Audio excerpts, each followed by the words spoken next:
Hello बच्चों, तो Gauss's theorem से आज हम फिर एक नया क्वेश्चन करेंगे।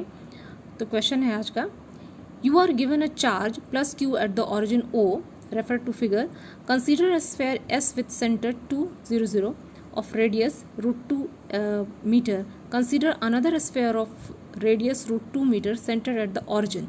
Consider a spherical caps, first PSQ, second PRQ, third PWQ with normals outward to the respective spheres, and fourth the flat circle PTQ with the normal along the x-axis. इस question में अभी 3 part और इसके इस system को पहले यहाँ पे बताया गया है, फिर इसके 3 क्वेश्चन है। तो इसमें पहला क्वेश्चन है A, what is the sign of electric flux through each of the sphere 1 to 4, what is the relation between the magnitude of the flux through surface 1 to 4, and third calculate the flux through the sphere through the surface. Second, directly assume that the area of the cap second is A. इसमें पहले तो system को हम समझ लेते हैं। System में पहले तो एक स्फेयर है जिसका कि सेंटर S है, जिसका कि ऑरिजिन जो है O है, यहाँ पे OO ये ऑरिजिन है, और इसी से एक दूसरा स्फेयर अटैच्ड है। तो यहाँ पे जैसा कि लिखा है कि you are given a charge plus q at the origin, यहाँ पे मान लेना है कि यहाँ पे चार्ज क्यू है, प्लस क्यू यहाँ पे चार्ज गिवन है। And consider a sphere S with the centre 2 0 0। अब एक दूसरा स्फीयर है कि यहाँ पे एक दूसरा स्फीयर है जिसका कि ये सेंटर है 2 0 0, मीन्स कि इस कोऑर्डिनेट पे जो एक्स एक्सिस पे से ये 2 यूनिट ये दूर में यहाँ पे है, यहाँ वाई यहाँ पे 0 है, जेड भी 0 है, और ये पहला जो है वो 0 0 पे, तीनों एक्सिस जो है ये ऑरिजिन पे है।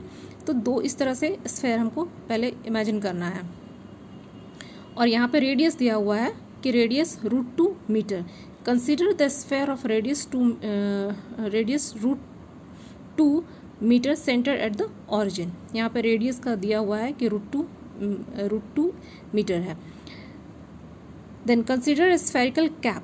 अब यहाँ पे ये दोनों जब स्फीयर एक दूसरे से मिलते हैं तो यहाँ पे एक तरह से कैप बन रहा है। ये एक है PSQ, PRQ, तो ये पहले तो ये 2 कैप है, और एक तीसरा कैप है PWQ। तो ये 3 कैप बन रहे हैं, ये फर्स्ट, सेकंड और ये थर्ड, और जो Q जो चार्ज है वो स्फीयर यहाँ पे है, ऑरिजिन पे यहाँ पे है। तो यहाँ पे और एक तीसरा, ये जो P और Q जब ये मिलते हैं तो यहाँ पे एक फ्लैट सर्कल बन रहा है जो कि एक लाइन से, डॉटेड लाइन से दिखाया गया है, बट एक्चुअली यहाँ पे ये एक डिस्क की तरह यहाँ पे एक सरफेस बन रहा है।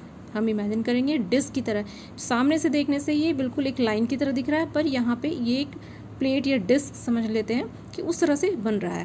मीन्स यहाँ पे एक बॉल हम इमेजिन करें, यहाँ पे दूसरा, और इसके अंदर में ये तीसरा एक फ्लैट सरफेस यहाँ पे बन रहा है जो सर्कुलर है। अब यहाँ पे क्वेश्चन ये है, कुल मिला के यहाँ पे हमारे पास में फर्स्ट, सेकंड, थर्ड और फोर्थ, ये 4 सरफेस हमारे पास में है। अब क्वेश्चन इससे ये है कि what is the sign of electric flux through each of the surface 1 to 4।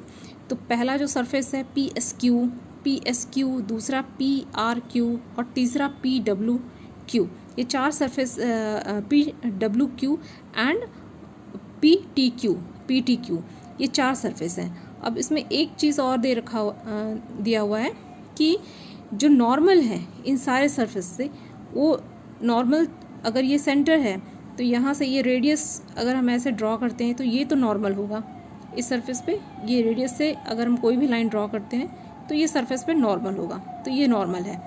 But इस पे भी ये ऐसा ही होगा इस कैप पे, कि जो इससे अगर हम रेडियस यहाँ पे ड्रॉ करें तो ये एक नॉर्मल यहाँ पे बनाएगा ये।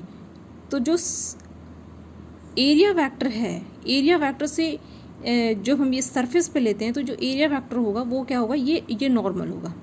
जैसे कि हम फ्लक्स को फाइंड करने में हम एरिया वेक्टर यूज़ करते हैं और इलेक्ट्रिक फील्ड यूज़ करते हैं, तो यहाँ पे मीन्स कि रेडियस से अगर हम सीधी लाइन ऐसे ड्रॉ करें तो ये एक नॉर्मल हम ड्रॉ कर सकते हैं जो कि सरफेस से वो बिल्कुल परपेंडिकुलर होगा। लेकिन जब ये जो सरफेस है, इस सरफेस से जो नॉर्मल जो हम ड्रॉ करेंगे तो वो एक्स एक्सिस की तरफ होगा, इस तरह से जितना भी नॉर्मल होगा इस सरफेस से वो एक्स एक्सिस की तरफ होगा। इसी को यहाँ पे क्वेश्चन दिया हुआ है कि the flat circle PTQ with the normal along the x axis. तो ये यहाँ पे ये दिया हुआ है कि इसका जो नॉर्मल होगा वो एक्स एक्सिस के अलोंग होगा, लेकिन जो बाकी जो कैप है उसका जो नॉर्मल होगा यहाँ पे with the normals outward to the respective sphere, यहाँ पे जो नॉर्मल होगा वो आउटवर्ड साइड में होगा। अब ये जो कैप है PSQ, यहाँ पे जो नॉर्मल होगा इसका ये इस डायरेक्शन में होगा, मीन्स कि एरिया वेक्टर जो होगा वो यहाँ से अगर हम सीधा लाइन लेते हैं, सीधा अगर रेडियस हम ड्रॉ करते हैं तो इस तरह से ये नॉर्मल होगा। तो हमारा जो फ्लक्स जब हम कैलकुलेट करते हैं तो वहाँ पे एरिया का जो नॉर्मल है, एरिया वेक्टर जो है वो इम्पॉर्टेंट हो, उसका डायरेक्शन इम्पॉर्टेंट हो जाता है, इलेक्ट्रिक फील्ड का डायरेक्शन इम्पॉर्टेंट हो जाता है। तो यहाँ पे क्वेश्चन में भी उसी से रिलेटेड पूछा गया है। जैसे फर्स्ट क्वेश्चन है कि what is the sign of electric flux through each of the sphere 1 to 4। तो अब यहाँ पे देख सकते हैं कि अगर हमारा चार्ज यहाँ पे +Q है तो जो इलेक्ट्रिक फील्ड होगा वो इस डायरेक्शन में चारों तरफ यहाँ पे जाएगा। तो चारों ओर निकल रहा है इलेक्ट्रिक फील्ड यहाँ से पूरा। तो इलेक्ट्रिक फील्ड सभी का, तो सारे सरफेस से जो इलेक्ट्रिक फील्ड होगा वो इस तरह से जा रहा है, बाहर की तरफ निकल रहा है। लेकिन ये जो सरफेस है, इस सरफेस से इलेक्ट्रिक फील्ड इस तरह से जाएगा, मीन्स कि बिल्कुल ये इसके डायरेक्शन जो सरफेस पे जो इलेक्ट्रिक फील्ड जो है वो सरफेस से बिल्कुल ऑपोजिट में जा रहा है। यहाँ तो सरफेस से और का जो नॉर्मल है उसके डायरेक्शन में होगा, लेकिन यहाँ पे जो है वो बिल्कुल उल्टा डायरेक्शन में आ रहा है। तो इस कैप के ऊपर में जो डायरेक्शन होगा इलेक्ट्रिक फील्ड का वो ठीक उल्टा होगा, तो फ्लक्स भी उसी हिसाब से वो उल्टा हो जाएगा। तो यहाँ पे for the charge +Q situated at the origin O, the field vector E point along positive x direction that is toward the right. यहाँ से जो फील्ड वेक्टर होगा सब पॉजिटिव डायरेक्शन में इस तरह से होगा। फिर A, the outward drawn normal on the cap PSQ point toward the left while it point toward the right for the cap PRQ, PWQ and the circle PTQ. So the flux is negative for the one and positive for the rest.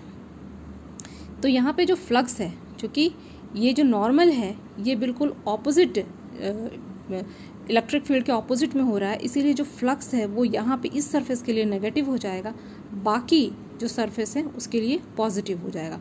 तो question हमारा यही था कि what is the sign of electric flux through each of the surface 1 to 4। तो 1 को छोड़ करके, first surface को छोड़ के बाकी जितने भी सरफेस हैं, this PRQ, PWQ and PTQ, इसमें पॉजिटिव होगा क्योंकि इसका डायरेक्शन जो है ये नॉर्मल के ही अलोंग है, जो इस सरफेस का जो नॉर्मल है उसके ही अलोंग जो इलेक्ट्रिक फील्ड का भी डायरेक्शन है। लेकिन इसमें जो इलेक्ट्रिक फील्ड है और जो नॉर्मल जो सरफेस से ड्रॉ किया हुआ है वो ऑपोजिट है, इसलिए फ्लक्स जो है इसमें नेगेटिव हो जाएगा। अब सेकंड क्वेश्चन है कि what is the relation between the magnitude of the flux through the surface 1 to 4। इनका मैग्नीट्यूड क्या होगा फ्लक्स का 1 to 4 सरफेस में। अब फ्लक्स तो हमें पता है कि जो total charge enclosed by epsilon naught, यही होता है flux. Flux Q by epsilon naught equals to E.ds। यहाँ पे Q जो है वो कांस्टेंट ये +Q है, और इसे अगर हम डिवाइड कर दें एप्सिलॉन नॉट से तो वही फ्लक्स, वो उसी मैग्नीट्यूड का फ्लक्स हमें सारे सरफेस से मिलेगा। तो the same electric field lines crossing one first also crosses second third. जो इलेक्ट्रिक फ्लक्स इस कर्व से क्रॉस कर रहा है वही इलेक्ट्रिक फ्लक्स इससे भी क्रॉस करेगा इलेक्ट्रिक फील्ड, और वही लाइंस ऑफ फोर्सेस इससे भी क्रॉस करेगा, वही लाइंस ऑफ फोर्सेस इससे भी क्रॉस करेगा। तो कुल मिला के जो इलेक्ट्रिक फ्लक्स होगा वो सेम इलेक्ट्रिक फील्ड फ्लक्स ही सारे सरफेस से होगा। तो उसका जो मैग्नीट्यूड होगा, यहाँ जो पूछा है तो what is the relation between the magnitude of the fluxes through the surface 1 to 4। तो डायरेक्शन नेगेटिव पॉजिटिव हो सकता है, पर मैग्नीट्यूड जो है means Q by epsilon not, Q by epsilon not जो है ये बराबर रहेगा। और जो इलेक्ट्रिक फील्ड का जहाँ तक बात है, इलेक्ट्रिक फील्ड या जो फ्लक्स है वो अब जैसे क्लोज सरफेस है, यहाँ से अगर ये Q है तो लाइंस ऑफ फोर्सेस ऐसे जा रहे हैं, तो यहाँ पे ज़्यादा इंटेंसिटी इलेक्ट्रिक फील्ड की ज़्यादा होगी और वो इंटेंसिटी इधर जाके कम हो सकता है और लेकिन यहाँ पे सरफेस ज़्यादा हो जा रहा है, तो उससे फिर एक मैग्नीट्यूड सेम ही रह जाता है। अगर यहाँ पे इस सरफेस में सरफेस एरिया ज़्यादा हो रहा है लेकिन इंटेंसिटी इलेक्ट्रिक फील्ड की कम होती है। इस सरफेस पे अगर देखते हैं तो इंटेंसिटी ज़्यादा है, सरफेस एरिया कम है। इस जगह पे जितना भी इलेक्ट्रिक फील्ड क्रॉस कर रहा है उसकी इंटेंसिटी ज़्यादा होगी और यहाँ जाके बाहर में जाके कम हो जाएगी। तो कुल मिला के जो इलेक्ट्रिक फ्लक्स होगा वो बिल्कुल सेम मैग्नीट्यूड का सारे तीनों सरफेस में होगा। हमारा थर्ड क्वेश्चन है कि calculate the flux through the surface second surface जो है वो है PRQ। सेकेंड सरफेस हमारा यहाँ पे है PRQ, ये सेकेंड सरफेस है। तो इससे हमें फाइंड करना है कि calculate the flux through the surface second directly assume the area of cap is second cap is a. Area हमारा इस कैप का दिया हुआ है कि ए है, मान करके हमें फाइंड करना है इलेक्ट्रिक फ्लक्स। तो इलेक्ट्रिक फ्लक्स के लिए यहाँ पे given the area of cap is a, जो कि इलेक्ट्रिक फ्लक्स फाइंड करने में ई डॉट डी एस करते हैं जब हम, तो डी एस हमारा ए दिया हुआ है। Electric field through the cap second is E equals to 1/4 pi epsilon naught dot q by r square. यहाँ पे ई आपने पहले ही पढ़ा हुआ है कि इलेक्ट्रिक फील्ड को हम लिख सकते हैं 1/4 pi epsilon naught dot q by r square equals to 9 × 10⁹ into q by √2 whole square. यहाँ पे आर जो है वो क्या है, रेडियस जो दिया हुआ है। तो जब हम इसे कैलकुलेट करेंगे तो आ गया हमारे पास में 4.5 × 10⁹ QN पर कूलम।